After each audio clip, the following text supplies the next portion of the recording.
দেশ বিদেশের ব্যবসা বাণিজ্য আর অর্থনীতি সব খবর নিয়ে আমন্ত্রণ জানাচ্ছি বিজনেস রিপোর্টে। করোনার ক্ষতি পোষাতে অনুদান চান ব্যবসায়ীরা, বাজেটে অগ্রিম আয়কর প্রত্যাহারের প্রস্তাব। কর্মীদের বেতন বোনাস দিতে ৪৮,০০০ কোটি টাকা ঋণ চান দোকান মালিকরা, লকডাউনে ঝুঁকিতে ২০,০০০ কোটি টাকার বিনিয়োগ। বাংলাদেশে গাড়ি নির্মাণ শিল্পে বিনিয়োগে আগ্রহী জাপান, অটোমোবাইল নীতিমালা প্রণয়নের তাগিদ। এমন সব খবর নিয়েই আমাদের আজকের আয়োজন। শুধু প্রণোদনার ঋণ নয়, করোনার নেতিবাচক প্রভাব ঠেকাতে আসছে বাজেটে অনুদান চান ব্যবসায়ীরা। একই সঙ্গে মূলধন স্বল্পতা কাটাতে অগ্রিম আয়কর ব্যবস্থা প্রত্যাহারেরও দাবি জানিয়েছেন তারা। সুপারিশ এসেছে রপ্তানির বিপরীতে উৎসে কর আর কর্পোরেট কর হার কমানোর। রোববার জাতীয় রাজস্ব বোর্ডের পরামর্শ কমিটির সভায় এসব দাবি উঠে আসে। জীবনযাত্রা আর অর্থনীতির এমন অনিশ্চয়তা চলছে ১ বছরেরও বেশি সময় ধরে, যা উত্তরণে ২৩টি প্রণোদনা প্যাকেজ ঘোষণা করেছে সরকার। এর মধ্যে ১,০২,০০০ কোটি টাকায় দেওয়া হচ্ছে ঋণ হিসেবে। সুদে ভর্তুকির সেই ঋণে যেন সার্ভিস চার্জ না নেওয়া হয়, সেই দাবি জানিয়েছেন ব্যবসায়ীরা।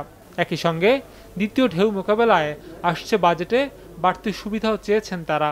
গ্রান্টের কথা বলছি এই জন্য যে স্টিমুলাস প্যাকেজ গত বছর যেগুলো দেওয়া হয়েছে, যদি কোভিড কন্টিনিউ করে নেক্সট কোয়ার্টার, তাহলে আমাদের প্রস্তাবনা হচ্ছে যে লার্জ ইন্ডাস্ট্রিতে যে ডিসবার্সমেন্ট হয়েছে সেটা 5% গ্রান্ট হিসেবে আসা, এক্সপোর্ট ইন্ডাস্ট্রিতে যেটা ডিসবার্স হয়েছে সেটা 5% গ্রান্ট হিসেবে আসা, সিএসএমই-তে যেটা ডিসবার্স হয়েছে অথবা যেটা ইয়ারমার্ক করা আছে সেটাকে 50% গ্রান্ট হিসেবে আসা, এবং এগ্রিকালচারেও 50% গ্রান্ট হিসেবে আসা।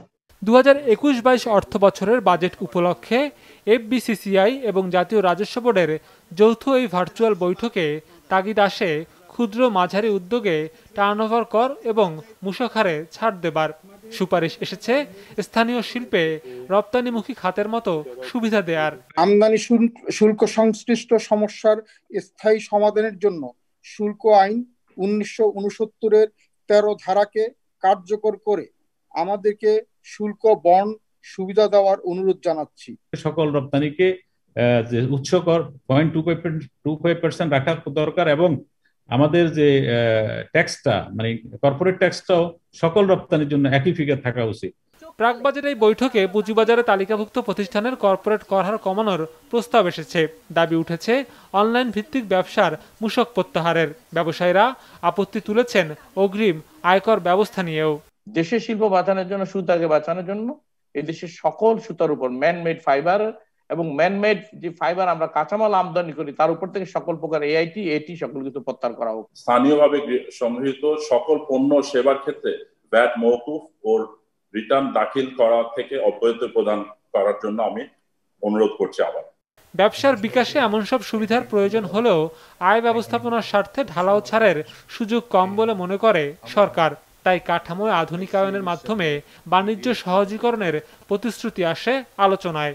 ডিভিএস নামক একটি সফটওয়্যার ডেভেলপ করা হয়েছে, যেটি হেল্প করবে অ্যাকাউন্টেবল জবাবদিহিতামূলক অডিট রিপোর্টের বিষয়ে হেল্প করবে, এবং এটার মাধ্যমে আমরা যদি সঠিকভাবে রাজস্ব আদায় করতে পারি তাহলে আমি বিশ্বাস করি যে কর্পোরেট ট্যাক্স রেটও সামনের দিকে ভবিষ্যতে কমিয়ে আনা যাবে। একদিকে হচ্ছে আপনাদেরকে সুযোগ সুবিধা বাড়িয়ে দেওয়া, পাশাপাশি রেভিনিউ অর্জন করাটাও এই সময় কঠিন কাজ। এই দুইয়ের মাঝে একটা সংমিশ্রণ থাকবে। একই সঙ্গে করোনার পরিবর্তিত পরিস্থিতিতে নতুন বাজেটে নীতির ধারাবাহিকতা থাকবে বলেও জানিয়েছেন অর্থমন্ত্রী। সৌরভ রহমান, বিজনেস রিপোর্ট, মাছরাঙা টেলিভিশন। কর্মচারীদের বেতন বোনাস ঈদের আগে পরিশোধ করতে সরকারের কাছে ৪৮,০০০ কোটি টাকা ঋণ প্রণোদনা চেয়েছে দোকান মালিকরা। তাদের দাবি, লকডাউনের কারণে ব্যবসা করতে না পারায় আর্থিকভাবে ক্ষতিগ্রস্ত হয়েছেন তারা। ঝুঁকিতে পড়েছে ঈদকে কেন্দ্র করে বিনিয়োগ করা ২০,০০০ কোটি টাকার পুঁজিও। এমন অবস্থায় লোকসান কমিয়ে আনতে ২২ এপ্রিল থেকে দোকান খোলা রাখতে চান দোকান মালিকরা। ইমতিয়াজ হাসানের রিপোর্ট। ১৫ জন বা তার কম কর্মচারী রয়েছে দেশে। এমন ব্যবসা উদ্যোগের সংখ্যা প্রায় ৫৪ লাখ। এদের একটি বড় অংশই পোশাক, পাদুকা সহ বিলাসী পণ্যের ব্যবসায়ী। বাংলাদেশ দোকান মালিক সমিতির দাবি, লকডাউনে বৈশাখের বাজার ধরতে না পারায় অন্তত ৭,৫০০ কোটি টাকা লোকসান গুনতে হয়েছে এদের। শঙ্কা দেখা দিয়েছে ঈদের বাজার নিয়েও। পয়লা বৈশাখ আমাদের পুরোটাই আমাদের বিনষ্ট হয়েছে। পয়লা বৈশাখের জামা এটা কিন্তু ঈদের সময় বিক্রি হবে না। ঈদের জন্য আবার আমরা 20,000 কোটি টাকার উপরে আমরা কিন্তু বিনিয়োগ করেছি, ধার দেনা ইত্যাদি ইত্যাদি করে। এই 20,000 কোটি টাকাও কিন্তু আমাদের হুমকির মুখে। দোকান মালিকরা বলছে একটি দোকানে কমপক্ষে 4 জন কর্মচারী হিসেবে মোট 2,14 লাখ কর্মচারী রয়েছে দেশে। এপ্রিল ও মে মাসের বেতন সহ ঈদের বোনাস বাবদ যাদের প্রত্যেককে প্রায় 45,000 টাকা প্রদান করতে হবে। সব মিলিয়ে ঈদকে সামনে রেখে অন্তত 96,000 কোটি টাকা পারিশ্রমিক দিতে হবে ক্ষুদ্র ব্যবসায়ীদের। ব্যবসা করতে না পারলে যা দেওয়া সম্ভব হবে না। এমন অবস্থায় 22 এপ্রিল থেকে দোকান খোলা রাখতে চান ব্যবসায়ীরা। জীবন এবং জীবিকার স্বার্থে আগামী 22 এপ্রিল থেকে মার্কেট ও দোকান, ক্ষুদ্র ব্যবসা প্রতিষ্ঠানসমূহ খুলে দেওয়ার জোর দাবি জানাচ্ছি। 48,354 কোটি টাকা ঈদের পূর্বেই ঋণ প্রণোদনা হিসাবে ক্ষুদ্র ব্যবসায়ীদের দেওয়ার দাবি জানাচ্ছি। সংবাদ সম্মেলনে জানানো হয়, দোকান খোলার অনুমতি পেলে স্বাস্থ্যবিধি পালনে কঠোর থাকবে দোকান মালিকরা। ইমতিয়াজ হাসান, বিজনেস রিপোর্ট, মাছরাঙা টেলিভিশন। গাড়ি নির্মাণ শিল্পে বিনিয়োগ আকর্ষণে বাংলাদেশকে অটোমোবাইল নীতিমালা দ্রুত প্রণয়নের তাগিদ দিয়েছে জাপান। নীতিমালায় শুল্ক ছাড়সহ বিনিয়োগ সহায়ক সুবিধা রাখার পরামর্শ দিয়েছে দেশটি।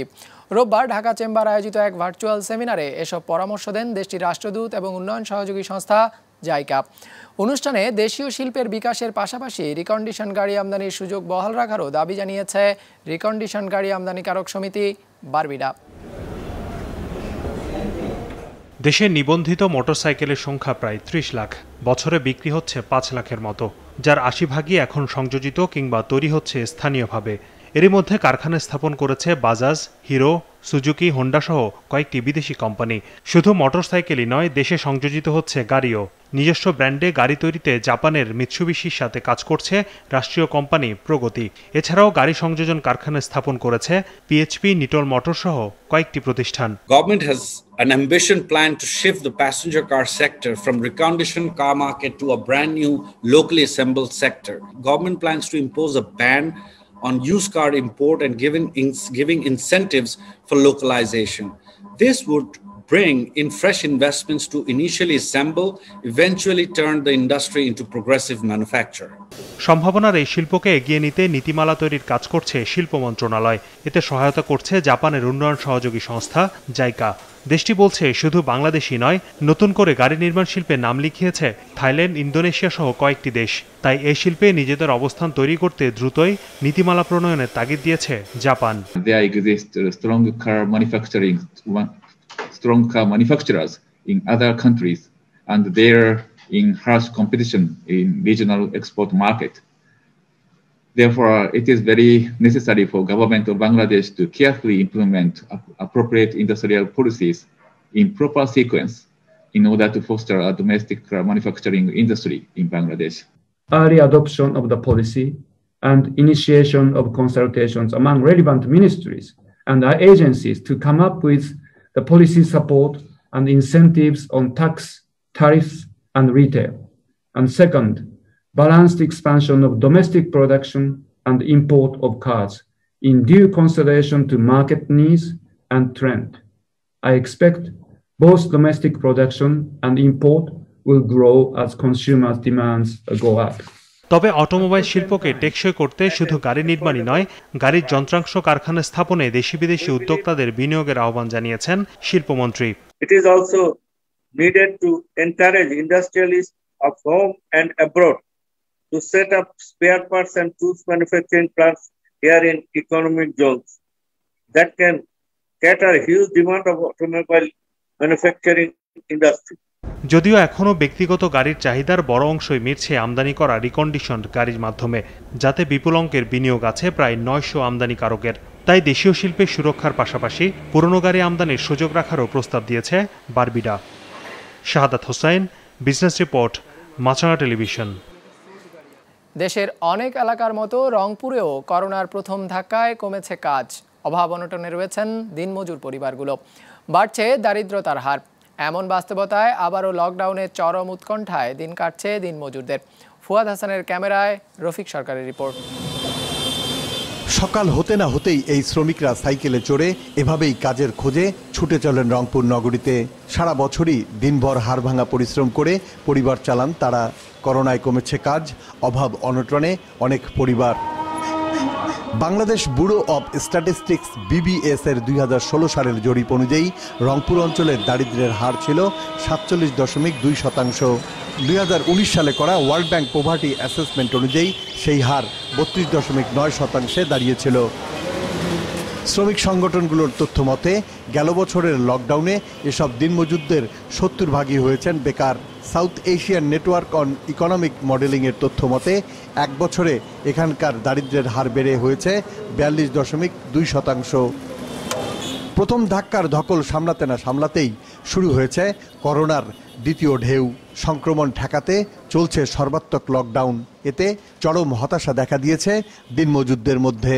সারাদিন মিলিয়ে 150-200 টাকা কর্ম হয়, গাড়ি জমাটা দেওয়া লাগে 250 টাকা। আমরা কি দিয়ে চলবো? আমরা তো মারা যাবো। নিজেরা চলতে পারিনি, এখন গাড়ি জমায় দেবো কি, আমরা খাবো কি? সরকারি সাহায্য যেগুলো আসে আমরা পাই না। আমি গত লকডাউনে প্রায় 5 মাস বসেছিলাম, আমার 1 কেজি চাইলে আমাকে কেউ দেয়নি। হয় কোনো খাবার একটা পথ দেখে দেখ, আর নাইলে লকডাউনে ভালো করে দেখ, আমি তো লকডাউন তুলি দেখ। লকডাউনের শুরুতেই এসব মানুষদের জন্য সরকারি সাহায্যের ব্যবস্থা করা না হলে দারিদ্র্যের হার আরও বেড়ে যেতে পারে। স্বল্প আয়ের মানুষরা কিন্তু তাদের কাজ হারাচ্ছে। এদের জন্য প্রয়োজন হচ্ছে এই স্বল্প আয়ের মানুষদের, যারা কৃষি শ্রমিক রয়েছে, যারা পরিবহন শ্রমিক রয়েছে, যারা নির্মাণ শ্রমিক রয়েছে, যারা ক্ষুদে ব্যবসায়ী, দোকানদার, রিক্সা চালক, ভ্যান চালক, তাদের জন্য নগদ সহায়তা প্রয়োজন। যদি নগদ সহায়তা পাওয়া যায় তাহলে তারা ঘুরে দাঁড়াতে পারবে, বেকারত্ব দূর করে নতুন কিছু করতে পারবে বলে মনে করি। গত বছর যখন আমরা এই নির্দেশনাগুলো ছিল সেটা যেভাবে বাস্তবায়ন করেছিলাম, আমরা আশা করছি একইভাবে বাস্তবায়ন করব এবং সেক্ষেত্রে যারা কাজ করতে পারবে না বা যাদের কর্মসংস্থানে ক্ষতিগ্রস্ত হবে তাদের জন্য যে সহযোগিতার নির্দেশনা থাকবে আমরা অবশ্যই সেটা পৌঁছে দিতে পারব। করোনা সংক্রমণ রোধে লকডাউনের বিকল্প ব্যবস্থা বের করার আহ্বান জানিয়েছেন শ্রমজীবী সংগঠনগুলো। রফিক সরকার, বিজনেস রিপোর্ট, মাছরাঙ্গা টেলিভিশন।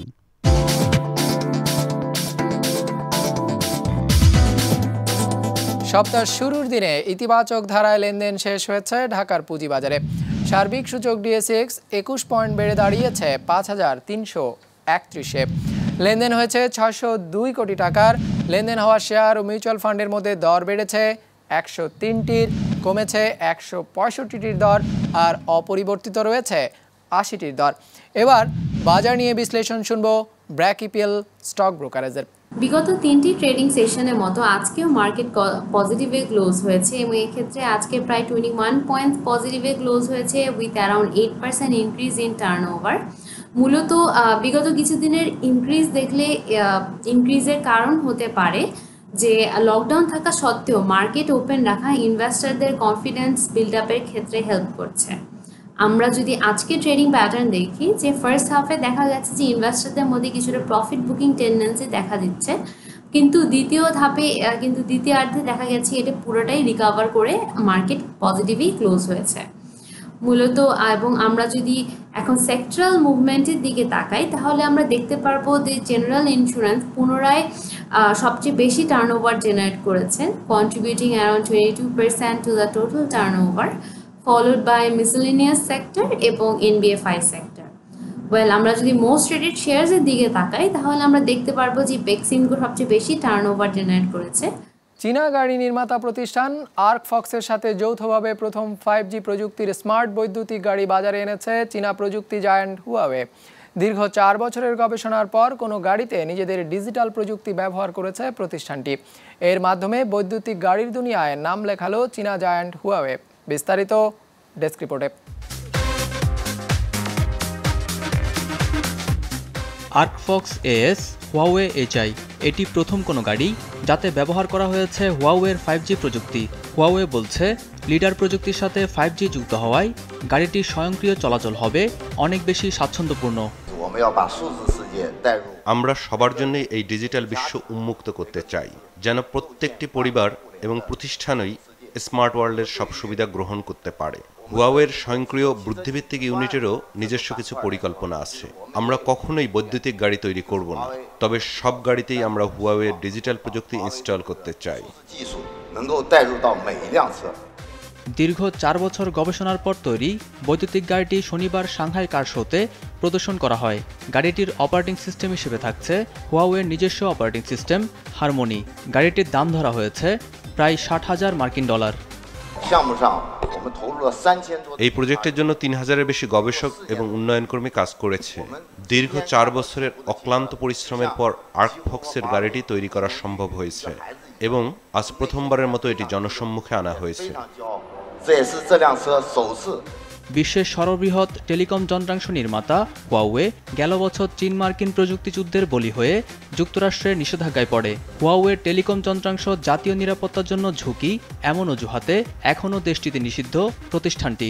তবে হুয়াওয়ের দাবি, নিজেদের সফটওয়্যার উন্নয়নের মাধ্যমে এই নিষেধাজ্ঞা কাটিয়ে উঠতে চায় প্রতিষ্ঠানটি।